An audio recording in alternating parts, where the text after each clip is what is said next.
Yan, welcome mga idol sa ating channel. Ito pong muli ang inyong lingkod,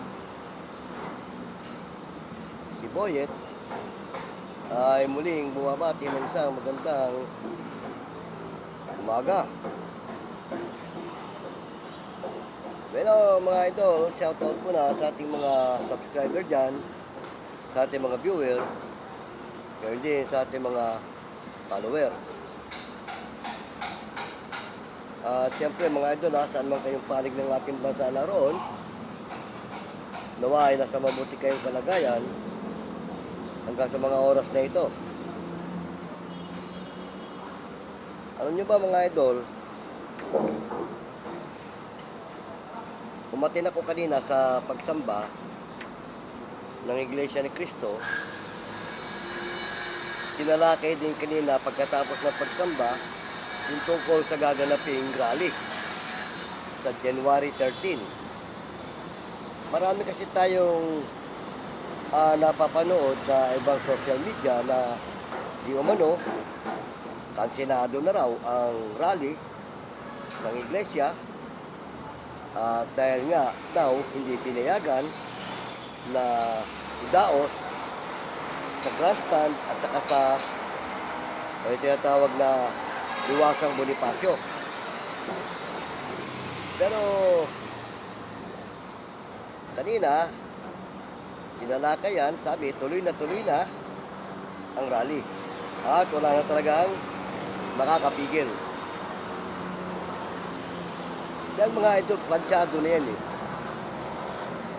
Doon sa mga nakaraang video ko, nabanggit ko na yan na organisado na at detalyado na yung mga pangyayari. Kaya, whether like it or not, umulan bumagyo, tuloy na talaga yan. Hindi na mapipigilan yan. At bukas nga, tuloy-tuloy na rin yung paghahanda ng ibang mga kapatiran sa iglesia tungkol dyan sa gaganaping rally. Maraming pagdadausan ng rally ang Iglesia ni Cristo kasi may kanya-kanyang distrito eh.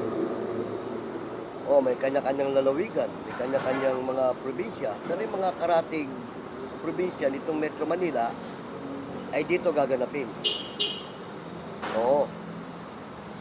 Kagaya ng mga Bataan, Batangas, Laguna, yung Cavite, yan, mga Rizal, dito yan gaganapin.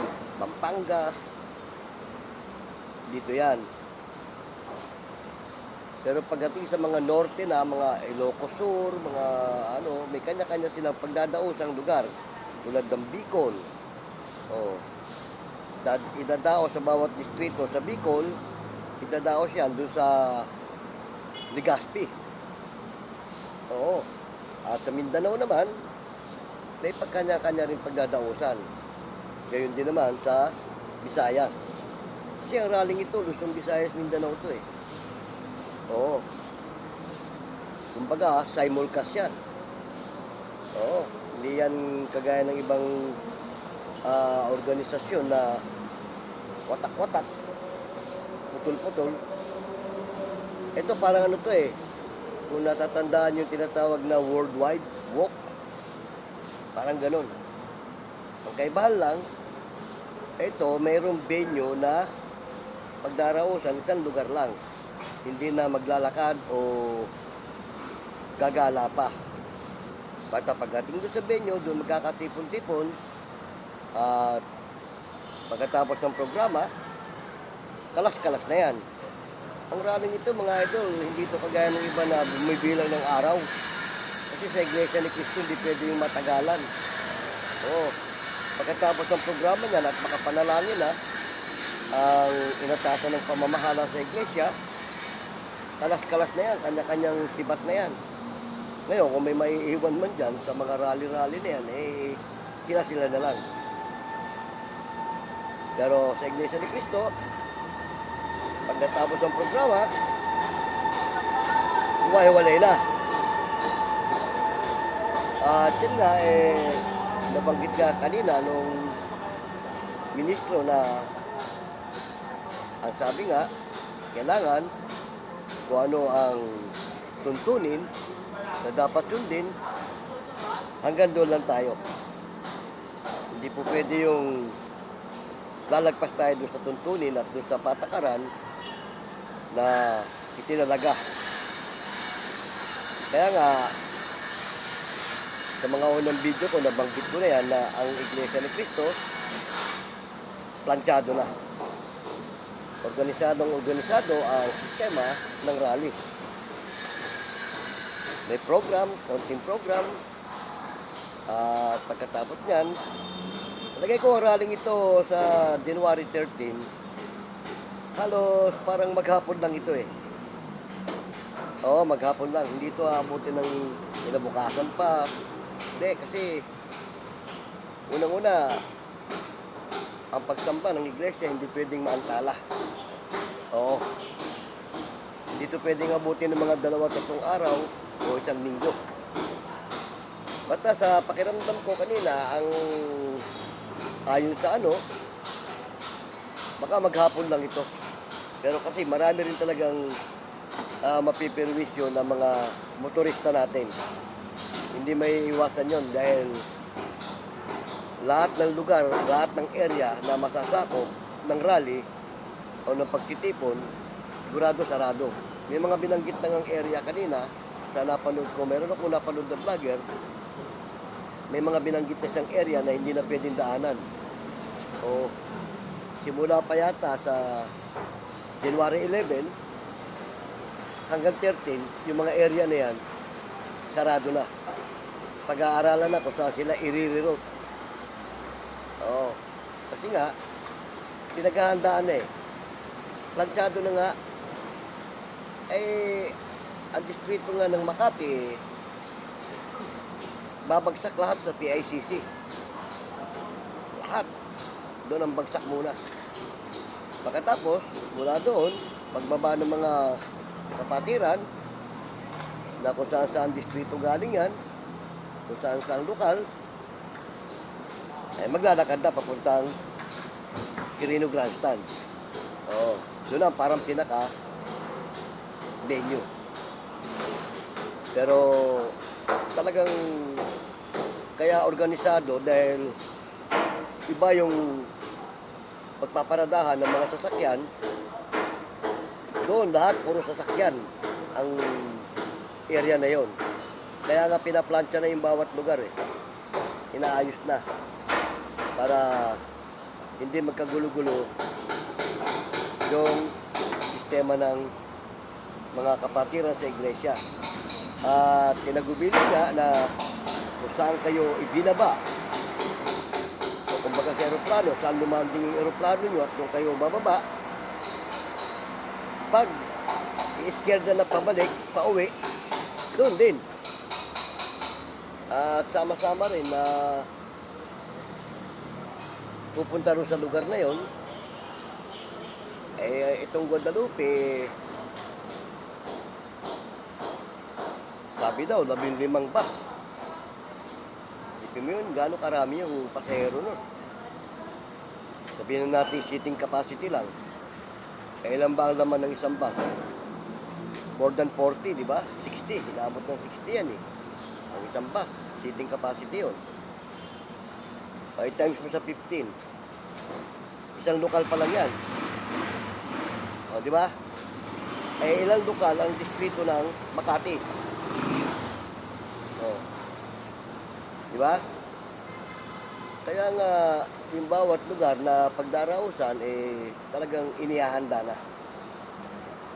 Yung mga pagpaparadahan ng mga sasakyan, ng mga bus na yan, bukod pa sa mga bus, siyempre, mayroong mga kapatiran sa iglesia na may mga kanya-kanyang sariling sasakyan, lalo yung mga mayayaman, mga dikotse yan, may sariling mga van. O.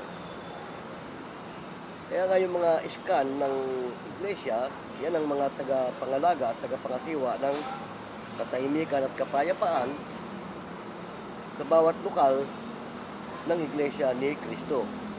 Kaya nga, yung inaalala ng iba na magkakagulo, malabo po magkagulo kasi ang bawat lokal may kanya-kanyang pangasiwa na mangangalaga sa kapayapaan at katahimikan.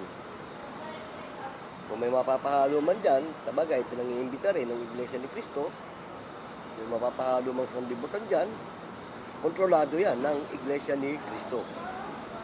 Oo. Dahil nga sabi, kung hindi susunod sa patakaran at sa tuntunin, paalisin. Oo. Hindi pwedeng isama. Dahil kung makakasira ka at makakagulo ka sa line-up, para kinandiyan ka. O, di ba? Tama. Kaya nga, pinahihintulutan na sumama ang ibang grupo sa rally ng iglesia, pero kailangan kung anong tuntunin na pinatutupad ng iglesia, susunod sila ron. Hindi yung mas marunong pa sila doon sa magpapatupad. Di ba? Kaya nga sabi, kung may mga iba kayong layunin, kapag sama nyo dyan, huwag nyo nang tangkayang sumama. Dahil kasi, talagang hindi kayo pahihintulutan. Dahil ang rally ng Iglesia ni Cristo, kapayapaan, katahimikan, kaayusan. Ngayon, ikaw naman, grupo kayo, hahalo kayo dyan para manggulo o labugin nyo lang yung payapang rally, hindi kayo pahihintulutan. Bukod kasi sa mga PNP, may mga militar din dyan siguro, isa lahat yung mga iskan ng iglesia. Sa iskan pa lang ng iglesia, mga idol, kung kayo may balak na hindi maganda, sa mga iskan pa lang, hindi na kayo papasa. Sigurado. At karamihan ng iskan na naka-assign sa ganyan, may mga napapahalong PNP dyan, na nakasibilyan. May mga military dyan. Kaya, bukod pa yung mga naka-uniforme talaga, kaya hindi pa hintulutan na may manggugulo, may magkaano, hindi mangyayari yun. Kung mangyari man yun, bahala ang ating mga kinaukulan dyan na nakatalaga. Dahil ang tagubilin, tahimik lang, huwag makikipagtalo. Kung meron mang magsisisigaw sa tabi na grupo na ganon, huwag sasagutin, huwag makikipagtalo. Bahala yung tagapamayapa na kumontrol sa kanila. At hindi talaga pahintulutan. Kasi, yun ang inaalala ng iba, baka daw may mga mapahalong infiltrator. Bagay, manggugulo naman diyan mga infiltrator Dahil kung puro Iglesia ni Cristo yan, walang gulo. Tahimik yan. Payapa. Nasubukan na noon yan, nung panahon nung yung kay Erap, yung peace rally, yung pray rally naman yun. Kung natatandaan nyo, dyan din dinaos sa grandstand, sa luneta, di ba? Hindi mahulugan ng karayom. Yung buong luneta, sa lawak yan kami nga nun nandun na kami sa may lugar ng nandun na kami sa may lugar ng US Embassy. Hindi mo yung layo ng US Embassy sa grandstand, layo nun. Hindi na kami nakalapit mismo sa grandstand. Ganun din ang mangyayari dyan, yung mga ibang mga taga-lokal, kaya lang yung mga mauunang dumating doon sa lugar na yun. At yung mga naka-assign doon. Kaya nga, itong rallying ito, kapayapaan to. At siguro, hindi ako magkakamali. Baka maghapon lang to, baka hindi pa abutin ng maghapon. Dahil pagkatapos ng programa, yun ang parang tagubiling kanina Pagkatapos ng programa, at makapanalangin kalas-kalas na yan. Sigurado yan. Ano pang gagawin doon? Di ba, ganun ang nangyari doon nung kay Erap pagkatapos ng panalangin Walay na. Ang naiwan na lang doon, kakalug-kalug na sila. Sila na lang. Ganyan din marahil ang mangyayari dyan. Kaya, konting istorbo lang ang mangyayari. Hindi makaka-istorbo ng matagalan. Dahil kung may maiiwan man doon, at gusto talagang ipagpatuloy ang rally na sila na lang siguro yun. Ito, kung tumagal man to, siguro matagal ng 2 araw, baka hindi pa isang araw at kalahati, mga ganun. Pero sa tingin ko, parang hindi yata abutin din ng maghapon ang rally na yan. Kasi pagkatapos ng programa, yun ang pinaka-importante din, yung programa, yung portion, yung buod ng rally. Kaya nga yung mga tagubilin, dapat lang masunod kung ano ang tuntunin na ipatutupad. Diba? Organisado talaga, hindi po pwede yung bara-bara-bay. Hindi tayo ganun. Kaya nga yan, pinangaanyaya rin sa mga hindi iglesia na kung gusto sumama, okay naman, basta susunod sa tuntunin at tagubilin. Kasi nga, peace rally ito eh. Bakit kailangan magkaroon ng kaguluhan? Peace rally nga. Kapayapaan. O, di ba? Yun ang punto de vista ng rallying ito. Kapayapaan ng ating bansa. Katahimikan. Higit sa lahat, kaunlaran. Kasi nga, parang ang nangyayari kasi nga, watak-watak eh. Pero, ang ano ng Iglesia ni Cristo, wala itong kinikilingan na partido. At hindi ito pampolitika. Walang inaano ang politika ito. Dahil kasi ang Iglesia ni Cristo hindi naman pwedeng makihalo sa politika. Diba? Kaya ang rallying ito, walang halong politika ito. Kung ano lang ang punto de vista, yun lang. Peace rally, kapayapaan. Walang partidong kikilingan o papanigan. Wala. Ang layunin nito, mapag-isa, mapagkasundo, pag-isahin ang ating mga namamahala sa ating gobyerno. Kasi nga, wala namang idudulot na mabuti kung watak-watak, di ba? Kagaya niya, kung matutuloy yung impeach ni Vice President Sara Duterte, mababali na ang sistema ng pamahalaan. Di ba? Saka sa kasaysayan, parang ngayon lang tayo nagkaroon ng ganitong pagkakataon na may ama at ina ang ating bansa. Sino ang ama? Si Bongbong. Bilang Pangulo. At sino ang ina? Si Sara. Siya ang vice. Di ba? Napakaganda sana. Kumpleto. Hindi kagaya nung mga nakaraang mga nanunungkulan, puro ama. Yung presidente, yung vice, lalaki rin. Ngayon lang na ang vice, babae. May mga pangyayari naman, ang presidente, babae. Lalaki naman ang vice. Baliktad.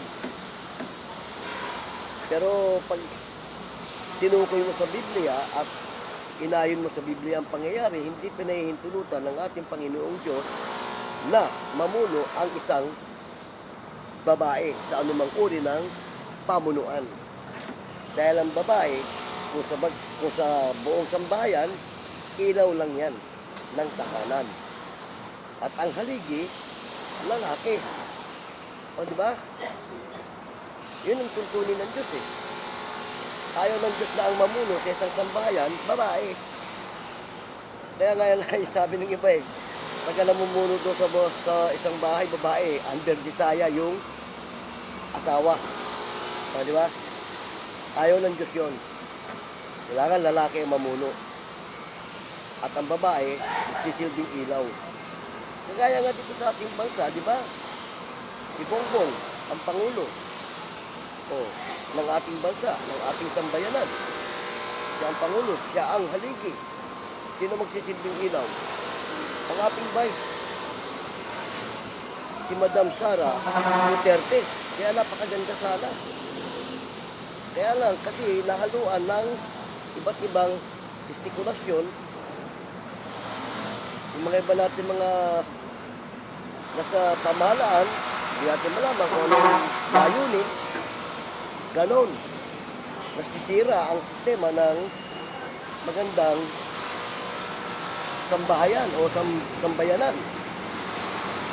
Dahil napakaganda isipin mo.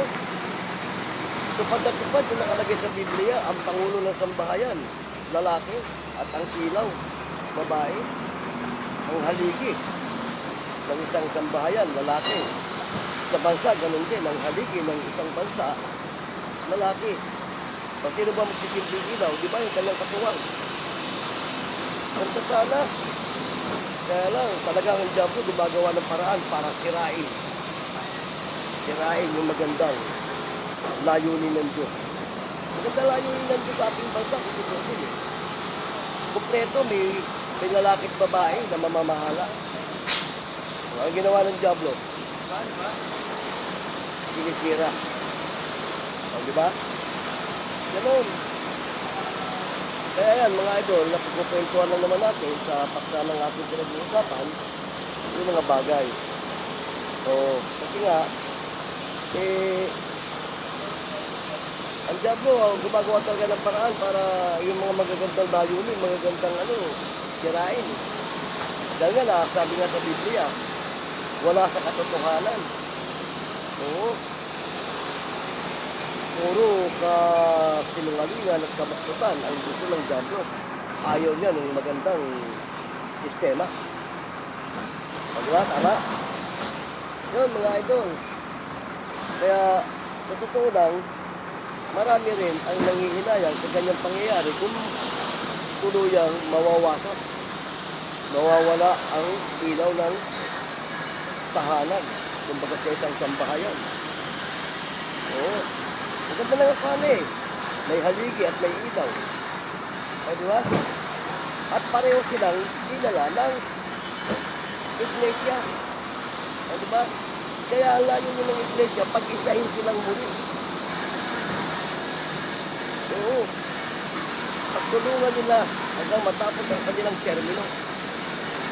O, ilang taon mo lang naman ang ilalagi. Diba? O, kung pala rin, at loobin ng Diyos, sa susunod na halalan, sila pa rin. O. At kung gumanda ang takbo, sa pamamagitan ng peace rally ito, naayos ang lahat, nabalik ko dati, may posibilidad na sa susunod na halalan, baka sila pa rin. Kaya lang kasi may mga masamang layunin, yung iba natin mga mapaghangad na tungkulin. Oo, gusto nila sila. Silang maging At yan ang gusto ng Diablo. Sirain ang magandang layunin ng isang namamahala. O, di ba? Alam mo kung ano mga lumalabas na balita. Nakikisara, ganun. Si Bongbong, ganun. O, di ba? Kumbaga, sabi, watak-watak, hiwa-hiwalay. Higit sa lahat, ayaw ng Diyos ng ganun. Na nagkakanya-kanya. Kung pinagbuklod kayo sa isang sambahayan, hindi pwede yung magwatak-watak. Magkanya-kanya. Ako, sa akin lang sa pantaha, sa aking paniniwala. Pinagbuklod sila ng ating Panginoong Diyos dito sa ating bansa. Sila ang pinagsama. Oo, sila. Bakit? Sila dinala ng iglesia. Pareho silang binoto. Oo. Bakit? Napakaganda Pangulo, lalaki. Ang vice, babae. O kumbaga, ang ilaw ng ating bansa, babae, si Sara. Maganda sana. At ang haligi, si Bongbong. Kaya anong ginawa ng Diablo? Gustong kirain yung magandang layunin at magandang samahan ng pamamahala sa ating bansa. Gumagamit ng kasangkapan ng Diablo para wasakin, kirain ang magandang kinabukasan ng ating bansa. At yan ang ipinapanalangin ng Iglesia ni Cristo na huwag mangyari. Alam niyo ba kasama sa mga panata ng Iglesia ni Cristo na ang bansa natin mapaigit na patino? Huwag magkawatak-watak. Kasi unang-una, magiging epekto niyan, kawawa, taong bayan, mamamayan. Di ba? O kaya, may mga lumalaganap na naman kung ano-ano mga virus. Kaya sa pakanan ng Diablo. O, kung saan-saan na rin nakarating, kumalat na, may ka-India na, kung saan-saan na. At may balak na naman yata ang buhayin, yung tinatawag na pandemonic. Di ba? Pero mga idol, hindi yan. Tapos na yan eh. Huwag na nilang ibalik yan. Ang bawat kasaysayan na nakalagay sa Biblia, hindi na pwedeng ulitin. Oo, sumaan na yun eh. Natupad na yun sa panahon ni Digong. Nasabi, mapapahamak ang ating bansa at malulugmok. Tapos na yun. O, yung bagong papalit, ang sabi, iaahon. Ngayon, ang Diablo gumagawa ng paraan para wag mangyari. Di ba? Di ba nyo para papansin? Ang pulot dulo, ang ugat ng lahat ng yan, yung Diablo. Kawawa lang yung mga taong nagiging kasangkapan niya. Ang Diablo kasi, gumagamit din ng kasangkapan niya. Kung paano gumagamit ang Diyos para mapabuti at mapaganda ang isang bansa, ang Diablo gumagamit din ng kasangkapan para sirain at wasakin. Yun. Pero sabi nga, ang kasamaan ay hindi magtatagumpay laban sa kabutihan. At ang nakakatakot yan, mga idol, baka magalit ang Diyos sa mga nangyayari. No? Kasi nakatakda tayo sa paghukom. Nakatakda tayo sa kawakasan. Sa kakilakilabot na wakas. Oo, yun ang nakakatakot pag yun ang nangyari. Kaya sana, huwag na natin antahin na mangyari pa yun. Kasi pag hindi tumigil ng Diablo ng kagaganyan, wawasakin ng Diablo yung magandang layunin. Pag nagalit ang Diyos. Ang sabi nga wawakasan niya kasyang kakilakilabot na wakas sa pamamagitan ng apoy ng kanyang panimugo at paglipol sa lahat ng taong masama. Sino ba mga taong masama? Yung alipores ng Diablo na gustong sumira sa magandang layunin. Kawawa nga lang yung mga mabibiktima ng Diablo. Kaya hanggat may panahon pa, mga idol, huwag kayong papayag. Nakasangkapanin kayo ng Diablo. Dahil pag nagalit ang Diyos, kasama kayo ng Diablo na ibubulit sa dagat-dagatang apoy. Yun ang nakakatakot. At yun ang hindi alam ng maraming tao at hindi nila pinaghahandaan. Pero ang Iglesia ni Cristo, mga idol, handa sa ganyang mangyayari. Nakahanda. Dumating man ng apoy, palibugo ng Diyos, handa mga Iglesia ni Cristo dyan. Bakit? Hubog sa aral tungkol sa ganyang mga pangyayari ang mga Iglesia ni Cristo. Palibasa yung mga sanlibutan, hindi nila alam kung anong magaganap. Kaya nga sabi, sa araw na yon, marami ang magsisiparo at parito, mga lilito, at sisigaw ng kalagim-lagim ang makapangyarihan tao. Yun, sino ka man, ano ka man, makapangyarihan ka, sa sanlibutan ito, isa ka sa sisigaw ng kalagim-lagim. Bakit? Andun ang pagsisisi. Di ba? Doon mo masasabi sa sarili mo, bakit kasi ako nagpadala sa mga ganyang pangyayari? Kasi pag binuhos ng Ama ang apoy, lahat ng kanyang mga hinirang, aagawin yan. Aagawin. Papasaala-paap yan, sasalubong sa Panginoon. Paano yung maiiwan? Yun ang kawawa. At hindi alam ng marami yan, mga idol. Kaya, sana, bago mangyari yan, malagay tayo sa ayos.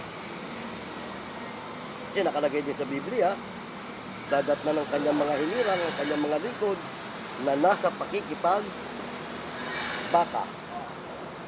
O, di ba? Pero ano man ang mangyari, hindi natatakot ng mga yan, nakahanda yan.